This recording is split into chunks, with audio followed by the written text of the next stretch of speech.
खुलुमबाय लोगोफोर, बड' इनफ' पइन्ट चेनेलाव नोंथांमोनखौ गोजोन फुंबिलिनि बयनिसिमबो गाहाम हामलायथि बावहरग्रोनाय जाबाय। आं दिनै नोंथांमोननि सिगाङाव राशि बायदियै सानसेनि फानजामुथिखौ फरायथिनो लादों। आसा खालामो नोंथांमोना भिडिअखौ नायना मोजां मोनगोन। दिनै 25 फेब्रुआरि 2026 मायथाइ एबा 12 फागुन दान 1432 मायथाइ बुधबार। गिबियावनो दङ मेष राशि। दिनै गावजों गाव फोथायनाया बांगोन। नोंथाङा मोनसे गोदान मावथांखिनि सायाव खामानि मावनो जागायनो हायो। खामानि थिलियाव नोंथांनि नाजानायखौ बाख्नायनाय जागोन। आयनि गोदान लामाफोरा बेखेवगोन। नखराव गोजोन थागोन। सावस्रिनि बेलायाव नों थाजिम मोनगोन। सासे गोजाम लोगोजों लोगो हमज्लायनाया जाथावना। आद्रा थालांनाय हाबाफोरा आबुं जागोन। धैर्य आरो बुजिनायजों थिरांथा ला। हरखाब मोजां खौरां नोंथांनि लामायाव फैनो हागौ। नोंथांनि दिनैनि खाफालगोनां दिगा जादों सा-सानजा, खाफालगोनां अनजिमाया जादों 9 आरो खाफालगोनां गाबा जादों गेरुवा गाब। वृषभ राशि। दिनै रांखान्थियारि बिथिङाव जौगागोन। रां थिसननाया मुलाम्फा लाबोनो हागौ। नोंथाङा नोंथांनि नखरनिफ्राय हेफाजाब मोनगोन। खामानि थिलियाव दिदोमथि सोलिबाय थागोन। सावस्रिया मोजां थागोन। नोंथाङा गोदान बिबानफोर मोननो हागौ। धोरोमारि हाबाफोराव गोसो गुदुं जागोन। फरायसाफोरनिफ्राय गोजोनथाव खौरांखौ मिजिंथिनाय जायो। लोगो जानाया मुलाम्फा लाबोनो हागौ। नाङा-फाङा खरसा जानायनिफ्राय गोजानाव था।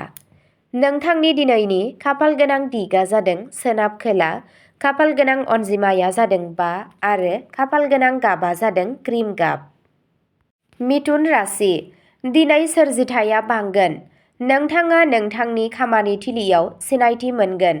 रांखान्थियारि मुलाम्फानि नेरसोन दं। दावबायनाया मुलाम्फा लाबोनो हागौ।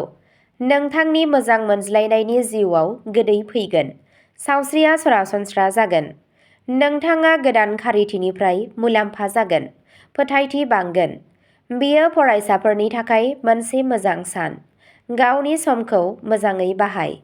नोंथांनि दिनैनि खाफालगोनां दिगा जादों खोला, खाफालगोनां अनजिमाया जादों 21 आरो खाफालगोनां गाबा जादों गोमो गाब। कर्क राशि।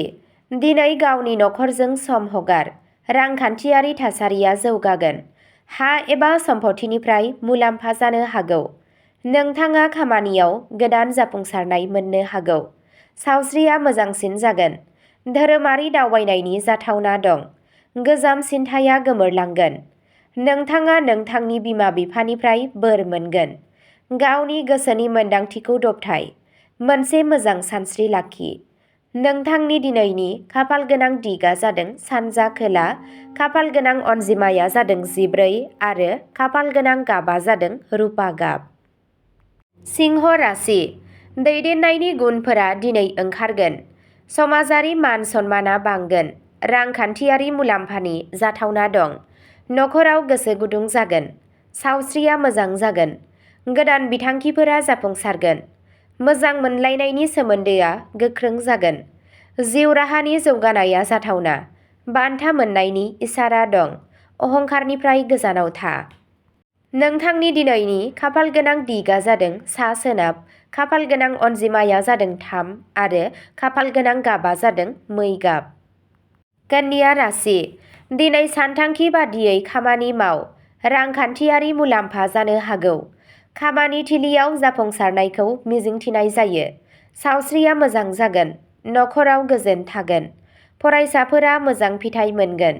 मोनसे गुसुं दावबायनाया मुलाम्फा गोनां जागोन। मोनसे गोदान खाबु ओंखारगोन। धैर्यजों खामानि माव। नोंथाङा सोरबा मोजां मोनग्राखौ लोगो मोनगोन। नोंथांनि दिनैनि खाफालगोनां दिगा जादों खोला-सानजा, खाफालगोनां अनजिमाया जादों 27 आरो खाफालगोनां गाबा जादों रेजें गलाब गाब। तुला राशि। दिनै समानथि लाखिनाया गोनांथार।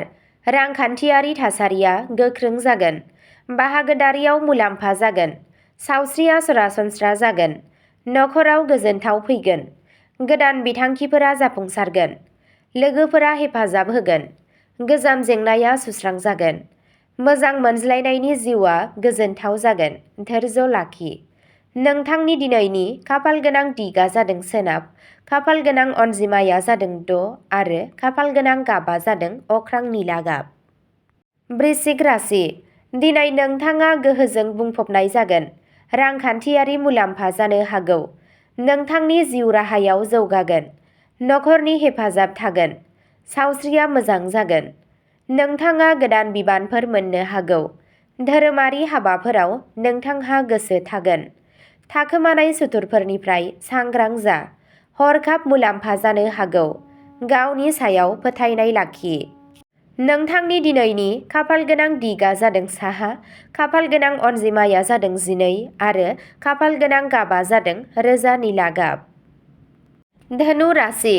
दिनै खाफाला नोंथांनि फारसे थागोन। गोदान खाबुफोर ओंखारगोन। रांखान्थियारि मुलाम्फा जानो हागौ। नखराव रंजानाय थागोन। दावबायनाया मुलाम्फा जागोन। सावस्रिया मोजां जागोन। फरायसाफोरा जाफुंसार जागोन। गेदेरफोरनिफ्राय बोर मोनगोन। बे साना मोनसे गोदान जागायनायनि थाखाय गाहाम। धोरोमारि हाबाफोराव गोसो गुदुं जागोन।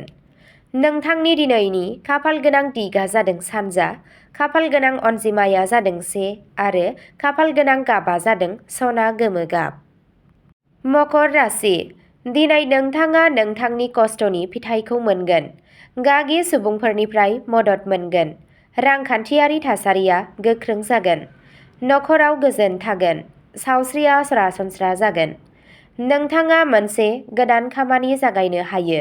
रां थिसननाया मुलाम्फा गोनां जागोन।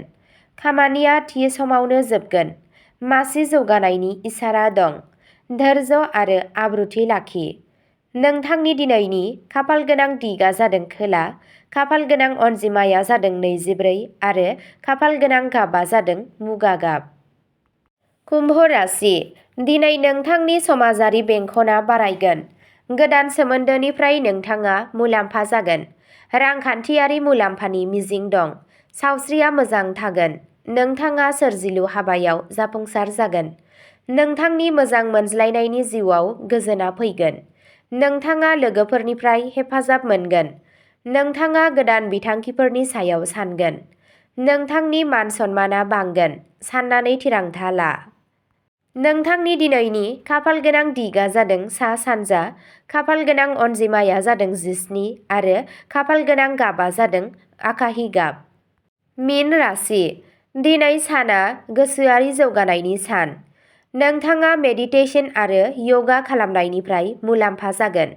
रांखान्थियारि जौगानाय जागोन। नोंथाङा नोंथांनि नखरनिफ्राय हेफाजाब मोनगोन। नोंथाङा मोनसे गोदान बिथांखिनि सायाव खामानि मावनो जुरिगोन। सावस्रिया मोजां जागोन। मोजां मोनज्लायनाय जिउआ गोदै थागोन। गोजाम हेंथाफोरखौ बोखारनाय जागोन। नोंसोर गावनि गथ'फोरनिफ्राय गोजोनखौ मोनगोन। मोनसे मोजां नोजोरखौ लाखि। नोंथांनि दिनैनि खाफाल गोनां दिगा जादों सोनाब खोला, खाफाल गोनां अनजिमाया जादों 30 आरो खाफाल गोनां गाबा जादों रेजें फान्थाव गाब। अब्ला दिनैनि फानजामुथि एबा राशि फरायथिनाया एसेनोसै। गोजोन्थों।